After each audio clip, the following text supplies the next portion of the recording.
ونعوذ بالله من شرور أنفسنا ومن سيئات أعمالنا من يهده الله فلا مضل له ومن يضلل فلا هادي له ونشهد أن لا إله إلا الله وحده لا شريك له ونشهد أن سيدنا مولانا محمدا عبده ورسوله أما بعد قال النبي صلى الله عليه وسلم أحيانا يأتيني مثل سلسلة الجرس أو كما قال عليه الصلاة والسلام. محترم معزز بزرگان دین،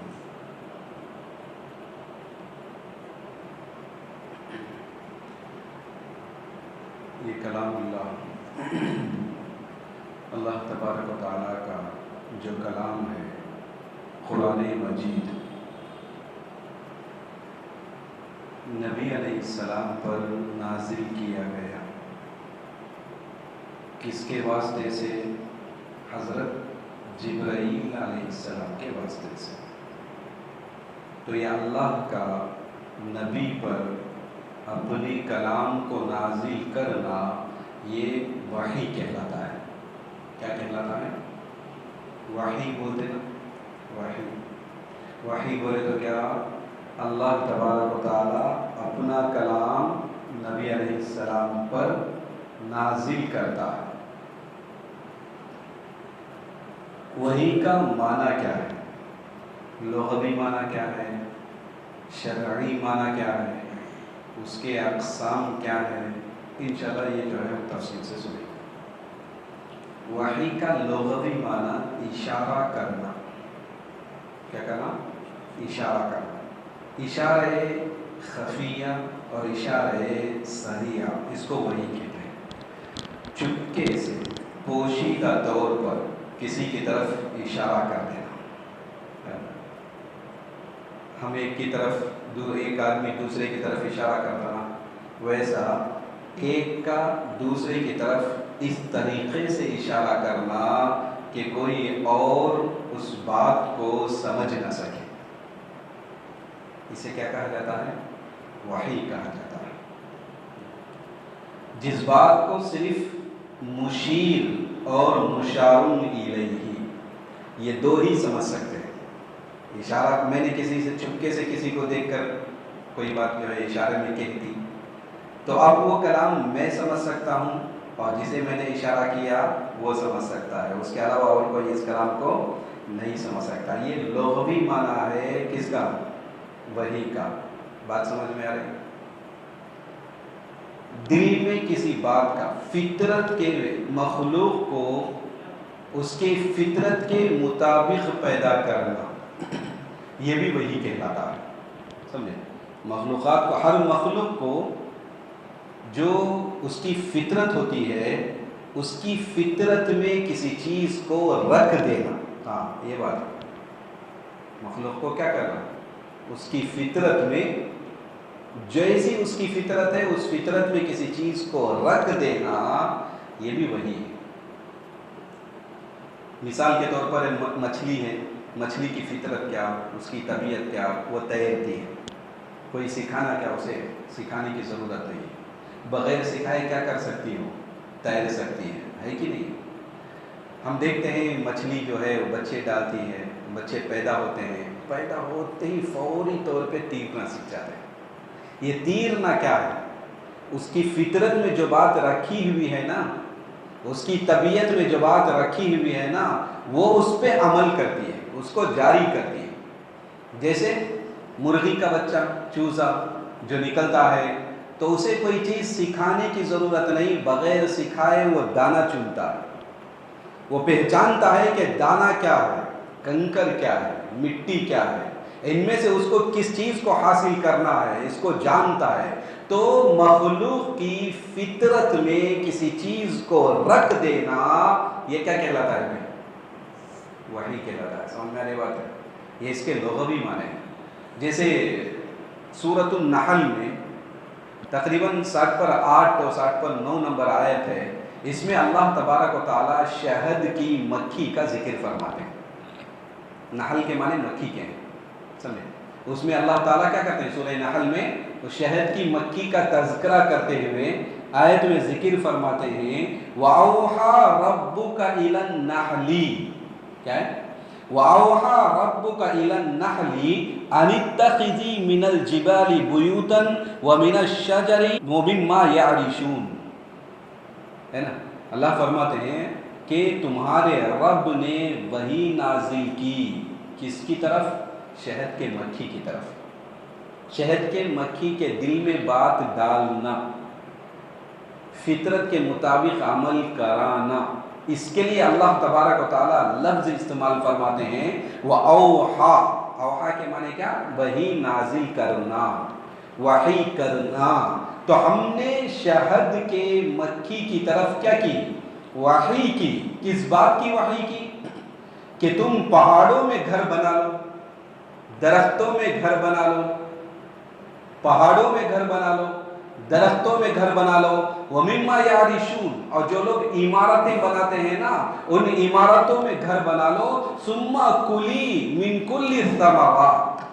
پھر پھلوں میں سے جوس کو لو، اس کے رس کو لو، چوسو.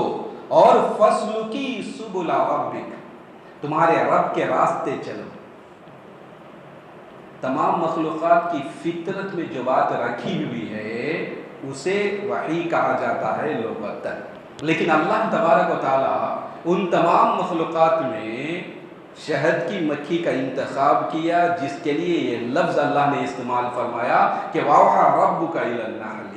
کہ تمہارے رب نے شہد کے مکھی کی طرف وحی نازل. وحی کتنی بڑی چیز نا، انبیاء پہ نازل ہوتی نا وہ لفظ، اگرچہ کہ وہ وحی الگ ہے، شرعی اعتبار سے اس کا معنی الگ ہے، لیکن یہ لفظ اللہ تبارک و تعالیٰ نے اس مکھی کے لیے استعمال فرمایا. اس کی بڑی شان ہے اس مکھی کی. کون سے؟ شہد کی مکھی کی بڑی شان ہے. وہ جس راستے سے جاتی اسی راستے سے آتی کہتے ہو. ایک راستے سے شہد کہاں سے نکالتی؟ پھلوں سے نکالتی، پھولوں سے، درختوں سے، ہے نا، مختلف قسم کے پودوں سے. یہاں سے وہ رس لیتی ہے نا، پھولوں سے. اس سے کیا کرتی وہ؟ رس لیتی. اور رس لینے کے لیے بہت دور تک چلی جاتی، میلوں کا سفر کرتی. لیکن سفر کرنے کے بعد وہ اپنے راستے کو بھولتی نہیں. اللہ تبارک و تعالیٰ اس کے دل میں ڈال دیا یہ بات کہ تمہارا گھر یہاں ہے اور کئیوں میل کا سفر کر کے تمہیں اپنے گھر کی طرف آنا ہے. یہ اللہ نے اس کے دل میں ڈال دیا. اسے وحی کہتے ہیں، دل میں ڈالنا. اسے کیا کہا جاتا ہے؟ سمجھ میں آ رہی بات؟ وحی کہا جاتا ہے. اس کا انداز، نظام جو ہے، وہ کہتے ہیں کیا؟ خانہ داری نظام. گھر کا جو انتظام ہے بڑے بلند پائے پہ کرتی ہے. بہترین انجینئر ہو، اس کا گھر ہوتا نہیں، ایک عجیب طریقے سے، عجیب شکل سے. اسے کہتے ہیں مسدس بولتے ہیں عربی میں، جس کے 6 اضلاع ہوتے ہیں. 6 جو ہے کیا ہوتے ہیں؟ کنارے ہوا کرتے ہیں، اضلاع ہوا کرتے ہیں. ایسے مسدس انداز میں وہ کیا کرتی ہے؟ گھر بناتی ہے، اپنا چھتہ بناتی ہے. اور اس میں بھی ایک بادشاہ، ایک رانی رہتی ہے، اس میں سب پر حکم چلاتی. وہ ذرا مقدار میں بھی بڑی رہتی ہے، سب پر حکم چلاتی، ایک نظام چلاتی. اندر کوئی آنا ہے گھر کے، شہد لے کے آنا ہے، گندگی لے کر آ جائے تو اسے مل کر مار ڈالتے تھے، مارنے کا حکم دیتی. اپنے جو وہاں کام کرنے والے حکمران، ذمہ داران، ان سب کو متعین کر کے وہ ایک بادشاہی نظام چلاتے ہیں. کوئی شہد کے بجائے زہریلی کوئی چیز لے کر آ جائیں اور حکم دیا جاتا اسے کیا کر دو، اس مکھی کو مار دو بول کے حکم دیا جاتا. وہ مکھی مار ڈالی جاتی. تو اس طرح اس کا ایک نظام. تو بہترین انداز میں وہ خانہ داری کرتے ہیں. بہترین انداز میں نظام چلاتے ہیں اور شہد جمع کرتے ہیں جو ان لوگوں کے لیے بھی غذا ہے، ان مکھیوں کے لیے بھی غذا ہے، اور اسی طرح تمام انسانوں کے لیے بھی بہترین غذا و شفا ہے، غذا بھی ہے، فی شفاء للناس، لوگوں کے لیے شفا بھی ہے اس میں شہد میں اللہ تبارک و تعالیٰ نے لوگوں کے لیے شفا رکھی ہے۔ اس کے قرآن بتاتا ہے کہ اس کے اندر سے نکلنے والا جو مادہ ہوتا ہے وہ شہد مختلف قسم اور مختلف رنگ کا، رنگ بھی ایک نہیں ہوتا ہے نا، دوسرے جانور ہے نہیں، گائے ہے مثال کے طور پر، بکری ہے، اس سے نکلنے والا مادہ جو دودھ ہے یہ سفید رنگ کا رہتا، اس کے علاوہ دوسرے رنگ کا دودھ رہتا کیا؟ نہیں رہتا۔ لیکن شہد کی مکھی سے نکلنے والی جو چیز جو شہد ہے یہ مختلف رنگ اور کلر کے ہوتے ہیں، موسم کے اعتبار سے، علاقوں کے اعتبار سے اس کے رنگ بدلا کرتے ہیں، تبدیل ہوا کرتے ہیں۔ تو اللہ تبارک و تعالیٰ نے اس شہد میں لوگوں کے لیے شفا اور لوگوں کے لیے بہت مفید بنایا ہے۔ اس کو جمع کرنے والی جو چھوٹی سی جانور، چھوٹی سی جو شے ہے نا، اس کے لیے اللہ تبارک و تعالیٰ یہ لفظ استعمال کرتے ہیں، کہتے ہیں فَأَوْحَا، کہ اللہ نے تمہارے رب نے وَأَوْحَا رَبُّكَ إِلَى النَّحْلِ، تمہارے رب نے وحی نازل کی، وحی کی کس کی طرف؟ شہد کے مکھی کی طرف۔ بات سمجھ میں آ رہی ہے؟ اچھا بھائی، یہ دل میں بات ڈالنا کے معنی میں وحی کا استعمال ہوتا ہے۔ اسی طرح موسیٰ کہتے ہیں، موسیٰ علیہ السلام کی والدہ ہے نا، اللہ جو وحی نازل کرتے یہ صرف مردوں پہ وحی نازل کرتے، عورتوں پہ وحی نازل نہیں ہوتی۔ جتنے بھی انبیاء ہیں وہ کون آتے ہیں؟ صرف مرد ہی کو نبی بنا کر بھیجا جاتا ہے، عورتوں کو نبی نہیں بنایا جاتا۔ بات سمجھ میں آ رہی ہے؟ عورتوں کو کیا نہیں کیا جاتا؟ نبی بولو بھائی، نہیں بنایا جاتا۔ صرف اللہ مردوں کو، رجال جسے کہا جاتا ہے، ان کو یہ منصب نبوت عطا فرماتا ہے، نبی بنا کر بھیجتا ہے۔ کسی عورت کو تاریخ نہیں ہے کہ اللہ نے کسی عورت کو نبی بنا کر بھیجا ہو، ایسا ہوا نہیں ہے اور نہیں ہوتا ہے ایسا، سمجھے؟ مردوں کو اللہ تعالیٰ نے چنا ہے اس منصب کے لیے۔ لیکن موسیٰ علیہ السلام کی جو والدہ ہیں، یہ ان پر وحی نازل ہوئی۔ وحی کا معنی کیا؟ وہ اللہ کی جانب سے جو انبیاء پر نازل ہوتی نا، وہ وحی نے لغوی معنی کے اعتبار سے ان کے دل میں اللہ نے بات ڈالی۔ کن کے دل میں؟ حضرت موسیٰ علیہ السلام کی ماں، والدہ، ان کے دل میں اللہ نے بات ڈالی اور فرمایا وَأَوْحَيْنَا إِلَىٰ أُمِّ مُوسَىٰ أَنْ أَرْضِعِيهِ، موسیٰ کی طرف ہم نے وحی نازل کی کہ تم کیا کرو، اس کو، ان کو دودھ پلاؤ۔ بچہ ہے چھوٹا سا موسیٰ علیہ السلام، ان کو دودھ پلاؤ، اور اگر تمہیں خوف ہے تو ان کو جو ہے سمندر میں ڈال دو، اللہ تعالیٰ حفاظت کرنے والا ہے، اللہ ان کی حفاظت کرے گا اور پھر وہ ان کو تمہاری طرف لے کر آئے گا۔ یہ جو کلام ہے اس کے لیے اللہ نے وحی کا لفظ استعمال کیا ہے۔ سمجھ میں آ رہی بات؟ یہ معنی کیا معنی ہیں؟ لغوی معنی ہیں وحی کے۔ شرعی معنی، اصل جو نبی پر وحی نازل ہوتی نا، اس کا معنی کیا ہے؟ شرعی وحی کسے کہتے ہیں؟ ہوا کلام اللہ منزل علی نبی من انبیائہ، اللہ کے انبیاء میں سے کسی نبی کی طرف اللہ کی جانب سے کلام کا نازل کرنا، یہ وحی کہلاتا ہے۔ سمجھ میں آ رہی بات؟ اللہ کے جو انبیاء ہیں نا، وہ انبیاء کی طرف اللہ کی جانب سے کیا ہونا؟ کلام کا نازل ہونا، یہ وحی کہلاتا ہے۔ وحی کی کتنی قسمیں ہیں؟ بہت سی قسمیں۔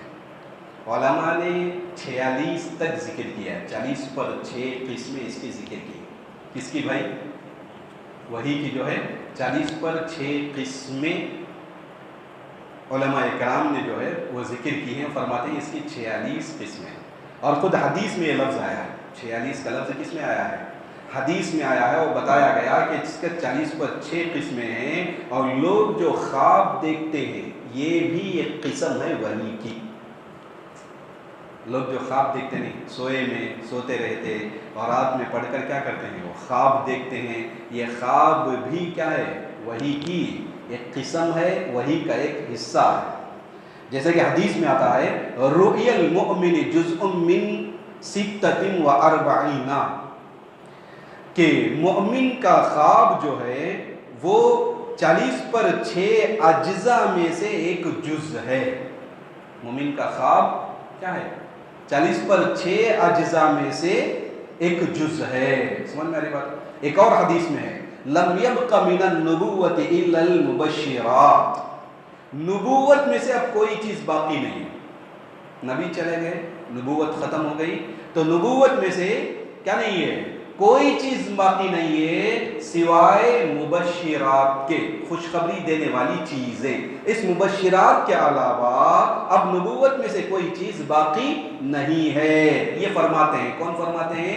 اللہ کے نبی سرکار دو عالم صلی اللہ علیہ وسلم اس بات کو فرماتے ہیں. تو صحابہ اکرام پوچھتے ہیں کہ اللہ کے رسول وَمَا الْمُبَشِّرَاتِ، یہ مبشرات کیا چیز ہے؟ جو آپ فرماتے ہیں کہ نبوت کی کوئی چیز باقی نہیں سوائے مبشرات کے، یہ مبشرات کیا ہے؟ تو اللہ کے نبی فرماتے ہیں الرؤیا الصالحۃ، جو نیک خواب ہوا کرتے ہیں، یہ نیک خواب یہ کیا ہیں؟ یہ مبشرات ہیں. خواب جو دیکھتے نا یہ بھی آ کر وہی کے، لیکن اس کا معنی یہ نہیں کہ بھائی ہم نبی بن گئے، ہم پر کیا ہو گئی؟ وہی نازل ہو گئی، ہم نبی بن گئے، یہ معنی نہیں ہے. اصل جو وہی نازل ہوتی تھی اللہ کی جانب سے ایک کلام ہوتا تھا جو انبیاء علیہ السلام کی طرف نازل کیا جاتا تھا. لیکن اب چونکہ کیا نہیں ہے، وحی کا سلسلہ ختم، انبیاء کا سلسلہ ختم، لہذا وحی کی ساری قسمیں بند کر دی گئی. اس کا ایک جز رکھا گیا جس کے ذریعے انسانوں کو آئندہ ہونے والی چیزوں کی خبر دی جاتی ہے. آئندہ پیش آنے والی جو چیزیں ہیں، جو ہونے والی چیزیں ہیں، اس کے تعلق سے بتایا جاتا ہے خواب کے ذریعے. خواب کے ذریعے کبھی آدمی، یہ چونکہ اس کے روح سے تعلق رکھنے والی چیز، خواب کیا ہے؟ اس کے جسم سے نہیں، اس کے روح سے تعلق رکھنے والی چیز ہے. آدمی سوتا ہے، کہتے ہیں نیند موت کی بہن ہے. نیند کیا ہے؟ موت کی بہن ہے. بہن کے تو آدمی سوتا ہے تو اس کی روح اس کے جسم سے جدا ہوتی ہے، سفر کرتی ہے، مقامات کو جاتی ہے. تو بعض چیزیں اس کو بتائی جاتی ہیں خواب میں، ان کو مبشرات کہا جاتا ہے نا. لیکن سارے خواب مبشرات ہوں ایسا نہیں ہے. سارے خواب وحی کے ان اجزاء میں سے ایک جز ہو اور سارے خواب صحیح ہونے والے ہو ایسا نہیں ہے. خواب کی 3 قسمیں بتاتے ہیں علماء. کیا کرتے ہیں؟ خواب کی 3 قسمیں بتاتے ہیں. ایک کیا ہے؟ اللہ کی جانب سے کوئی بات ڈال دی جاتی ہے، معلوم کرائی جاتی ہے، آئندہ ہونے والی جو بات ہے.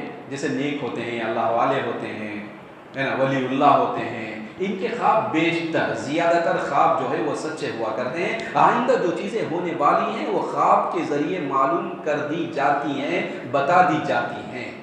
اور ایک خواب ہوتا ہے شیطان کی طرف سے، یہ زیادہ تر ہوتے ہیں کہ آدمی پریشان ہو جاتا ہے اور عجیب عجیب بھیانک قسم کے ڈراؤنے خواب ہم کو نظر آتے ہیں. کبھی کسی کو دیکھ لیا، کبھی مرنے کے جیسے اور کبھی فلان جیسے. اس طرح کے جو ڈراؤنے خواب نظر آتے ہیں یہ آ کر کس کی جانب سے ہوتے ہیں؟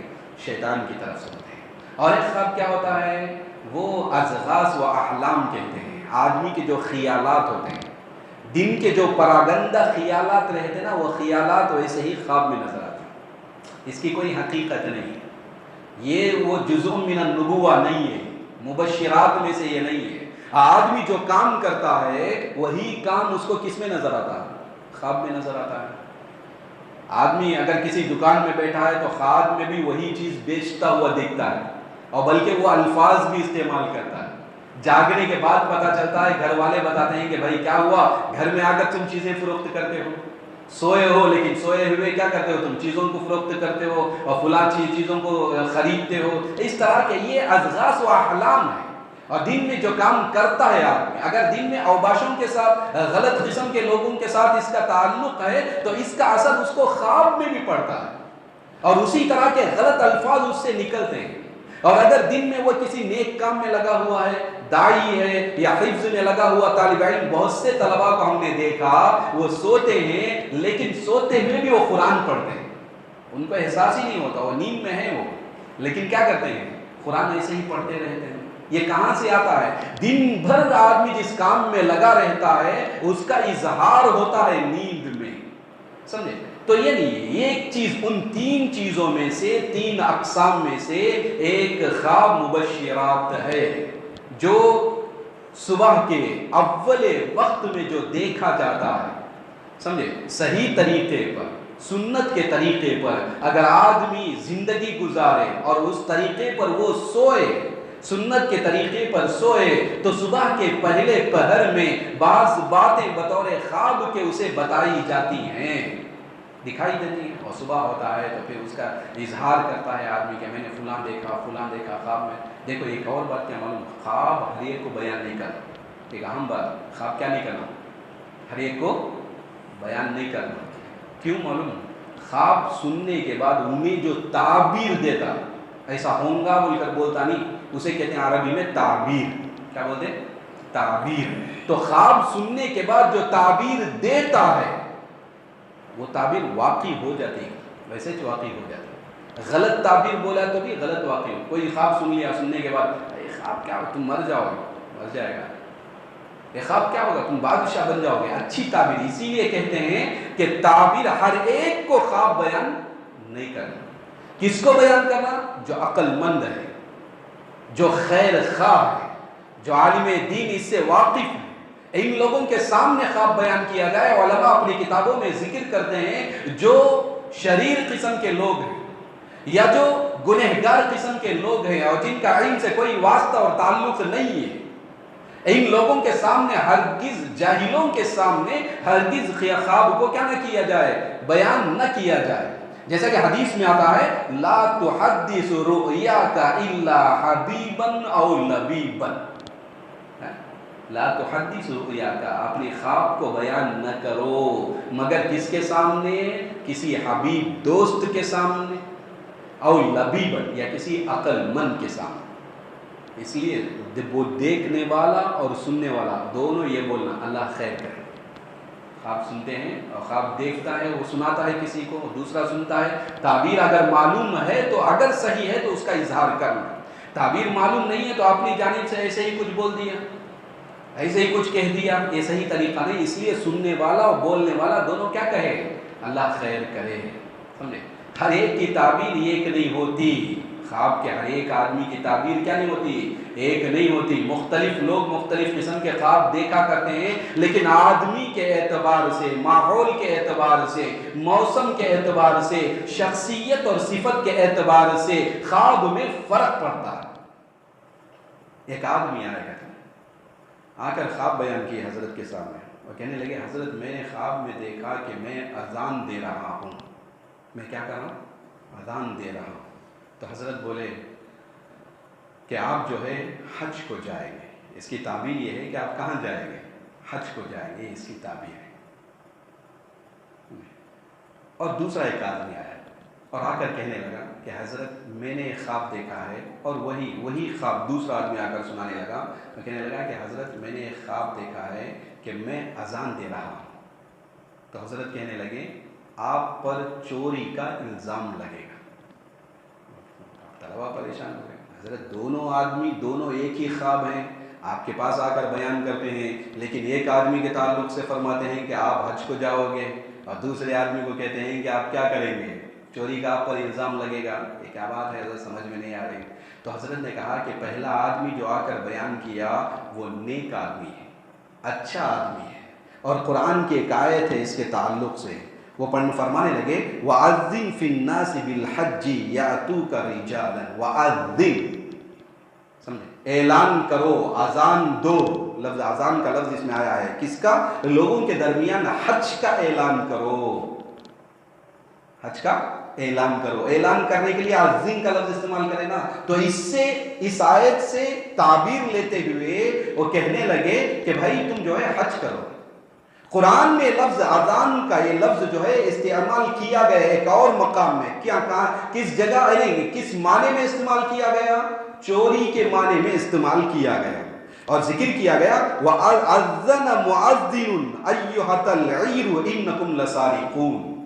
تو حضرت کہنے لگے ایک دوسری جگہ یہ لفظ استعمال کیا گیا کہ اذن مؤذن، اعلان کرنے والے نے اعلان کیا کہ اے قافلے والو تم نے چوری کی ہے، یہ ایک آیت، ٹھیک ہے۔ یہ ایک طرف اذان ہے وہاں، ایک طرف حج کا ذکر ہے وہاں لفظ اذان کو استعمال کیا گیا، اور ایک طرف چوری کی تہمت ہے اور اس پر کیا کیا گیا، اذان کا لفظ استعمال کیا گیا۔ تو میں نے جو آدمی اچھا تھا، نیک تھا، میں نے اس کے لیے اذان کی تعبیر دے دی، اور جو آدمی برا تھا میں نے اس کے لیے چوری کی تعبیر دے دی۔ لہذا قرآن کے ذریعے، حدیث کے ذریعے، احوال و واقعات کے ذریعے، لغت کے ذریعے، ان ساری چیزوں کے ذریعے آدمی تعبیر بیان کرتا ہے، اور ہر ایک خواب کی ایک ہی تعبیر نہیں ہوتی، ہر ایک خواب کی کیا نہیں ہوتی، ایک ہی تعبیر نہیں ہوتی، مختلف ہوا کرتے ہیں۔ اسی لیے کہتے ہیں کہ خواب ہر ایک کے سامنے کیا نہ کرو، بیان نہ کرو، اگر غلط تعبیر دے دے تو کیا ہو جائے گا، وہ غلط ہو جائے گا۔ سمجھ میں آ رہی ہے جی بات؟ اچھا، تو اسی طرح ایک اور بات خواب کے تعلق سے ذکر کی جاتی ہے، جو آدمی خواب میں اگر نبی کو دیکھے، اللہ کرے کہ ہم سب کو خواب میں نبی علیہ السلام کی زیارت میسر ہو، اگر کوئی خواب میں نبی کو دیکھے تو وہ نبی ہی کو دیکھتا ہے، کوئی کسی اور کو دیکھ نہیں سکتا، سمجھے؟ اس لیے کہ اللہ کے نبی فرماتے ہیں من رآنی فی المنامی فقد رآنی، جس نے مجھے خواب میں دیکھا اس نے مجھے ہی دیکھا ہے۔ فإن الشیطان لا يتمثل فی صورتی، شیطان میری شکل میں نہیں آ سکتا، خواب میں بھی نہیں آ سکتا، ہے نا؟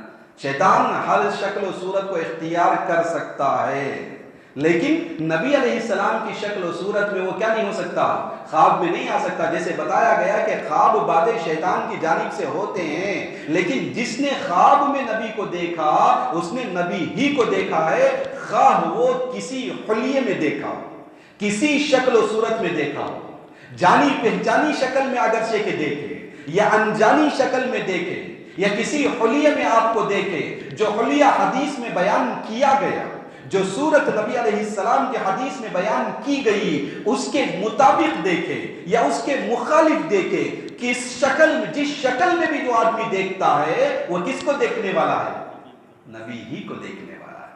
سمجھ میں آ رہی ہے؟ یہ خواب کی چیزیں ہیں۔ تو یہ خواب جو ہے نبوت کے 40/6 اجزاء میں سے ایک جز ہے، ٹھیک ہے، یہ بات ہوئی۔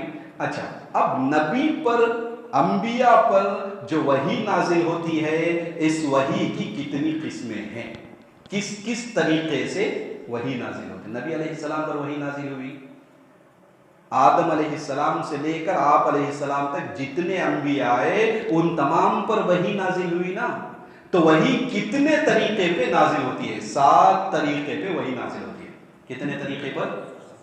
7 طریقے۔ وہ کیا کیا طریقے ہیں انشاءاللہ آئندہ ہفتہ اس کے تعلق سے تفصیلاً بتایا جائے گا۔ اللہ تعالیٰ سے دعا ہے کہ اللہ سننے اور سنانے سے زیادہ عمل کرنے کے اللہ توفیق عطا فرمائے، آمین۔ وآخر الدعوانا الحمدللہ رب العالمین۔